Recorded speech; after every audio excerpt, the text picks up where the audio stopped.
My YouTube channel medico chaser. আজ আমরা নতুন একটা নার্সিং অফিসার ভ্যাকেন্সি নিয়ে হাজির হয়েছি এবং যে নার্সিং অফিসার ভ্যাকেন্সিটি পাবলিশড হয়েছে সেটি হচ্ছে পিজিআই এমইআরের তরফ থেকে, অর্থাৎ post graduate institute of medical education and রিসার্চের তরফ থেকে এই নোটিফিকেশানটি আজ পাবলিশড হয়েছে। দেখতে পাচ্ছ তোমরা 3 জুলাই পাবলিশড হয়েছে এবং এখানে যে পোস্ট সংখ্যা সেগুলো আস্তে আস্তে আমরা বলবো সমস্ত কিছুই।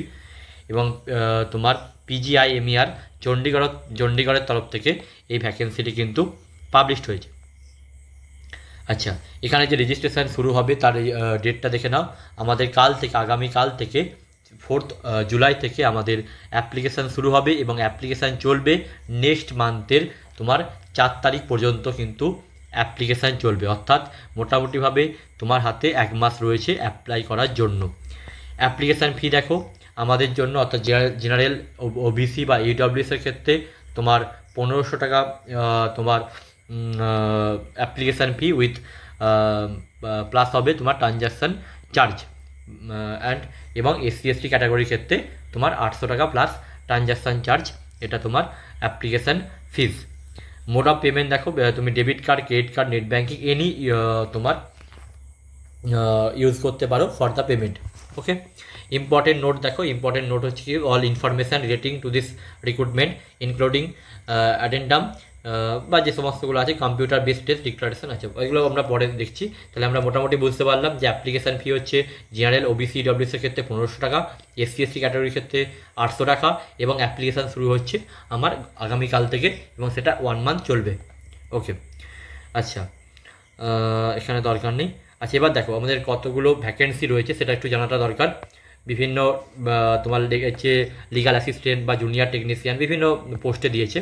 তো আমাদের যেটা দরকার সেটা হচ্ছে নার্সিং অফিসার, তাই তো।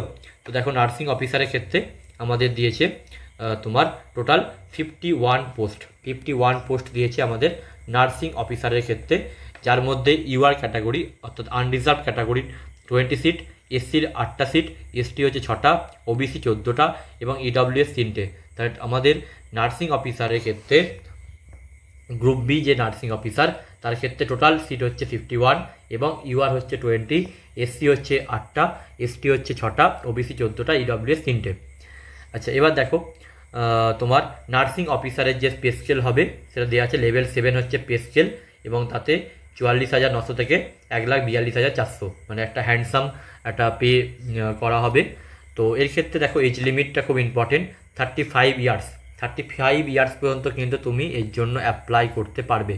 এটা কিন্তু একটা গুরুত্বপূর্ণ দিক, কারণ ম্যাক্সিমাম ক্ষেত্রে তোমার অতটা দেয় না, যে সমস্ত নর্মালি ক্ষেত্রে 30-30 ইয়ার্স বা এই সমস্ত দেয়, কিন্তু এর ক্ষেত্রে 35 ইয়ার্স কিন্তু তোমার এজ লিমিট দিয়েছে। এবং কোয়ালিফিকেশান দেখো, যেটা সবথেকে বেশি ইম্পর্টেন্ট, যে বিএসসি নার্সিং তোমাকে হতে হবে, তাহলে তুমি অ্যাপ্লাই করতে পারবে, বা regular course in BSc nursing from any recognized university or institute.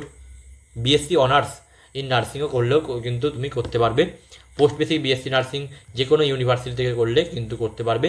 এবং registered as a nurse or nurse and midwife state council দ্বারা তুমি যদি রেজিস্টার্ড নার্স হও এবং প্লাস হচ্ছে তুমি যদি পোস্ট বেসিক বিএসসি নার্সিং করে থাকো তাহলে কিন্তু তুমি অ্যাপ্লাই করতে পারছো। আর কি, যদি জিএনএম করো সেক্ষেত্রে কি, জিএনএমের ক্ষেত্রে তোমাকে কিন্তু রেজিস্টার্ড হতে হবে, অবশ্যই তোমার হাতে রেজিস্ট্রেশন থাকতে হবে, প্লাস 1 ইয়ার এক্সপিরিয়েন্স থাকতে হবে in minimum 50 bedded hospital after acquiring the education qualification mention at B1। আচ্ছা, মানে তুমি জিএনএম কমপ্লিট করার পর তোমার হাতে কিন্তু একটা 1 ইয়ারের এক্সপিরিয়েন্স অবশ্যই তোমার হাতে কিন্তু 50 বেডেড, ভালো করে এটা দেখে নাও, 50 বেডেড হসপিটাল হতে হবে প্রথম কথা, প্লাস 1 ইয়ার এক্সপিরিয়েন্স থাকতে হবে, তবেই কিন্তু তুমি অ্যাপ্লাই করতে পারবে। ওকে, আচ্ছা বাকি আমাদের এ সমস্ত লাগবে না। আচ্ছা, নার্সিং অফিসারের ক্ষেত্রে বেঞ্চমার্ক যে সমস্ত ডিসেবিলিটিগুলো দেওয়া আছে। আচ্ছা, নোট কি বলছে, আনরিজার্ভ ভ্যাকেন্সিস আর ওপেন টু অল ক্যাটাগরি। বুঝতে পারছো যে ইউআর যে ভ্যাকেন্সিটা হয় সমস্ত ক্যাটাগরির জন্যই ওপেন, এটা তো সবাই আমরা জানি। আচ্ছা আচ্ছা, এটা একটা গুরুত্বপূর্ণ দিক, the crucial date of determining eligibility with respect to essential qualification, age and experience shall be the last date of submission of online application.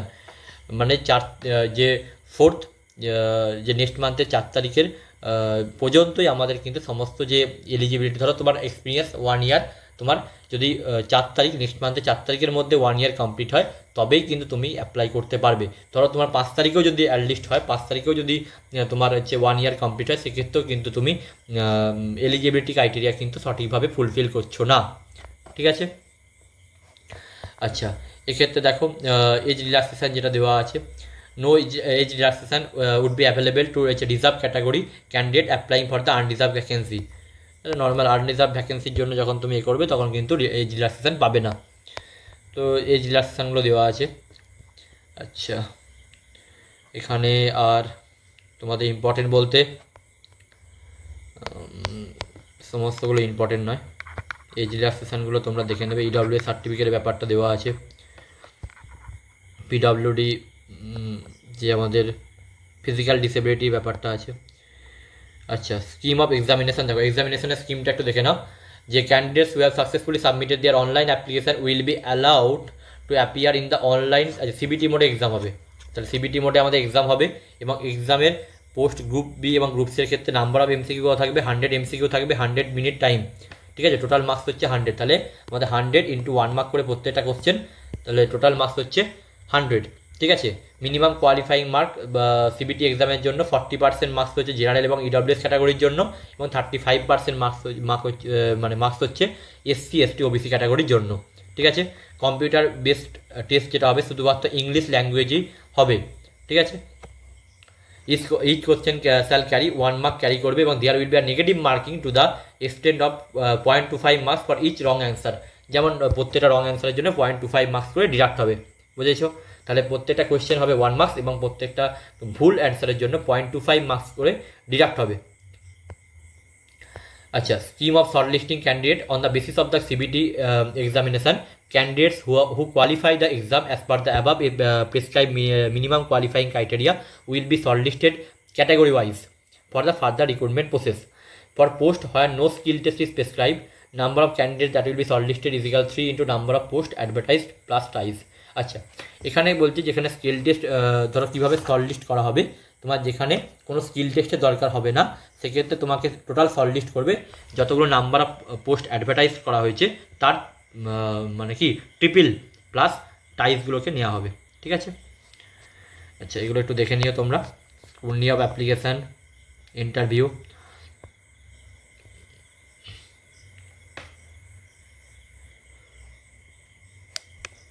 আচ্ছা, এখানে ইন্টারভিউর ব্যাপারে কি বলছে, সিবিটি মোডে কেবলমাত্র ইন্টারভিউর মাধ্যমে কিন্তু সিলেক্ট হবে। কোনো হচ্ছে তোমার কিন্তু for group B and C non graduated পোস্টে the government of India has dispensed with the holding of interview, so there will no interview কিন্তু হবে না। ঠিক আছে, ডকুমেন্ট ভেরিফিকেশান হবে। ডকুমেন্ট ভেরিফিকেশানে কী কী লাগবে দেখো, অনলাইন অ্যাপ্লিকেশান ফর্ম লাগবে, self attested certificate along with marksheet of matric মানে 10-এর মার্কশিট, 12-এর মার্কশিট এবং আদার যে সমস্ত হায়ার কোয়ালিফিকেশান আছে তোমার সে সমস্ত মার্কশিটগুলো লাগবে। Self attested copy of the experience certificate যে তোমাকে দেখিয়েছে যে 50 বেডের হসপিটাল উইথ 1 ইয়ার এক্সপিরিয়েন্স যে তোমার লাগছে সেটা কিন্তু অবশ্যই তোমাকে দেখাতে হবে। আচ্ছা, যে তুমি এখন যেখানে কারেন্টলি মানে এনওসি যেটাকে বলা হয়, যে তুমি যেখানে কারেন্টলি মানে অ্যাজ আ এমপ্লয়ি আছো সেখান থেকে কিন্তু এনওসি লাগবে। ঠিক আছে, এবং হচ্ছে কি বলে ফাইনাল সিলেকশন কী করে হবে, after document verification candidates whose certificate is in support of their age, education qualification age criteria যে 35 ইয়ার্স রয়েছে এবং এক্সপিরিয়েন্স যা আছে সমস্ত যদি তোমাকে ফুলফিলমেন্ট হয় এবং তোমার যে সিবিটি মার্কসের যে অবটেনিং মার্কস তার মাধ্যমে কিন্তু তোমার সমস্ত কিছু ঠিকঠাক থাকলেই তবে কিন্তু তোমাকে সিলেক্ট করা হবে। এক্সাম সেন্টারটা দেখো ভালো করে, applicant should indicate his or her choice of the city of examination at the time of filling online application form. যখন অনলাইন অ্যাপ্লিকেশন ফর্ম তুমি ফিল আপ করছো তখন তুমি তোমার চয়েস অনুযায়ী এক্সাম সেন্টার চুজ করতে পারবে। The city of the examination shall be allotted on first come first serve basis subject to availability of notes in respect to city. যাই হোক, তুমি যখন অ্যাপ্লিকেশন ফর্ম তুমি যখন ফিল আপ করবে তুমি অবশ্যই কিন্তু তোমার চয়েস সিটি কিন্তু ফিল আপ করতে পারবে। আচ্ছা, name of the list of cities হয় examination are likely to be held, কি কোন কোন জায়গায় হতে পারে, চণ্ডীগড়, দিল্লি, হায়দ্রাবাদ, কলকাতা। সেক্ষেত্রে আমাদের ওয়েস্ট বেঙ্গলের ক্ষেত্রে কলকাতায় আমরা ম্যাক্সিমাম সবাই কী করবো এক্সাম সেন্টার নেব ম্যাক্সিমাম ক্ষেত্রে। সিলেবাস কী বলছে, সিলেবাস হচ্ছে যে তোমার এডুকেশন কোয়ালিফিকেশান অর্থাৎ জিএনএম বা বিএসসি যে তোমার কোয়ালিফিকেশান মানে পুরো নার্সিংয়ের সিলেবাসের উপরেই তোমার এক্সাম হবে। দেখো কী করে অ্যাপ্লাই করবে এই সমস্তগুলো দেওয়া আছে। All the candidates willing to apply in response to this advertisement notice should visit PGIMER website. এখানে ওয়েবসাইটে ভিজিট করতে পারবে, দিয়ে তোমরা কিন্তু অ্যাপ্লিকেশান ফর্ম কিন্তু কাল থেকে ফিল আপ করতে পারবে। ঠিক আছে, এবার কীভাবে তোমাকে অ্যাপ্লাই করতে পারবে সেগুলো লেখা আছে। Candidates are advise to fill their application form carefully. সেখানে নাম বা মানে গার্জেনের নাম, date of birth, category, qualification, marks obtain, passing year, photo, signature, details এ সমস্ত কিন্তু খুব মানে কনসাসলি তোমরা কিন্তু ফিল আপ করবে। ফাইনাল সাবমিশনের পর যদি তোমার কোনো ফাইনাল সাবমিশন হয়ে যাওয়ার পর কিন্তু no change will be allowed, কোনো চেঞ্জ কিন্তু অ্যালাউ করবে না। সেক্ষেত্রে খুব কনসাসলি বা তুমি খুব কিন্তু মাইনিউটলি তোমরা কিন্তু ফর্মটা ফিল আপ করবে। ঠিক আছে, আচ্ছা ফটোগ্রাফের সমস্ত ব্যাপার দেওয়া আছে। দেখো ফটোগ্রাফ একটা বিশেষ ব্যাপার আছে। দেখো ফটোগ্রাফ অবশ্যই ইমেজ সাইজ 50 থেকে 80 কেবির মধ্যে হতে হবে। এবং দ্বিতীয়ত দেখো ফটোগ্রাফ মাস্ট বি স্ন্যাপড, মানে অবশ্যই তোমাকে 1 মে 2025 পরে তোলা ছবি কিন্তু তুমি কেবলমাত্র দিতে পারবে। বুঝেছো, 1 মার্চ 2025 পরেই তোলা ছবি কিন্তু তুমি এখানে অ্যাপ্লিকেশান ফর্মে কিন্তু ইউজ করতে পারবে। আচ্ছা, কখনোই ছবি তোলার সময় কিন্তু ক্যাপ বা গগলস এ সমস্ত ইউজ করা যাবে না। The photograph on the application form should be unattested, মানে অ্যাটেস্টেড করার দরকার নেই।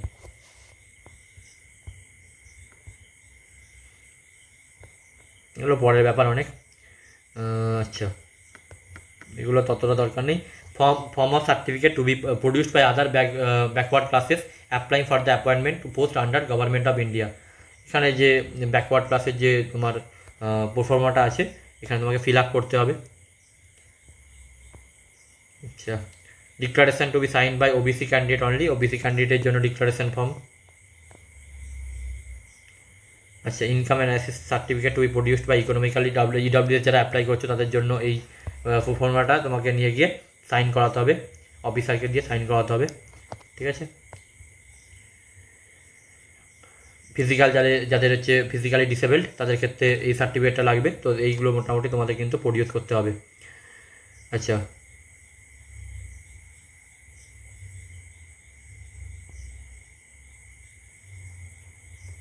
আচ্ছা এই যাদের তোমার ভিজুয়ালি ইম্পেয়ার রয়েছে বা যাদের রাইটিং স্পিড অ্যাফেক্টেড সেরিব্রাল পালসির জন্য বা মাস্কুলার ডিস্ট্রফির জন্য তাদের ক্ষেত্রে কিন্তু এই ফর্মটা ফিল আপ করতে হবে। ঠিক আছে, এগুলো নিজেদের মতো দেখে একটু দেখে নেবে। যদি কিছু প্রবলেম হয় আমাকে জিজ্ঞেস করবে, আমি বলে দেবো। কোনো জায়গায় প্রবলেম হলে আমি বলে দেবো। সো আজকে তাহলে এইটাই আমাদের ভিডিওর উদ্দেশ্য ছিল যে আমাদের যে অ্যাপ্লিকেশান ফর্মটা বেরিয়েছে সেটা কাল থেকে কিন্তু অ্যাপ্লাই করা যাবে। তো তোমরা যারা অ্যাপ্লাই করতে চাইছো তারা কিন্তু অবশ্যই এই ফর্মে কিন্তু অ্যাপ্লাই করবে, কাল থেকে অ্যাপ্লাই করতে পারবে। এবং আমাদের টোটাল আমরা দেখলাম সিট রয়েছে আমাদের 51 সিট রয়েছে, এবং যার মধ্যে জেনারেল রয়েছে 20টা, এসসি হচ্ছে 8টা, এসটি 6টা, ওবিসি 14টা এবং ইডব্লিউএস হচ্ছে 3টে। এই হচ্ছে আমাদের আজকের যে post graduate institute of medical education and research চণ্ডীগড়ের তরফ থেকে যে নার্সিং অফিসার ভ্যাকেন্সিটি বেরিয়েছে তার ডিটেল ডিসক্রিপশান। এবং যদি তোমরা চাও আমি কীভাবে অনলাইন অ্যাপ্লাই করা যাবে সেটা আমি বলে দেবো। ওকে, থ্যাংক ইউ।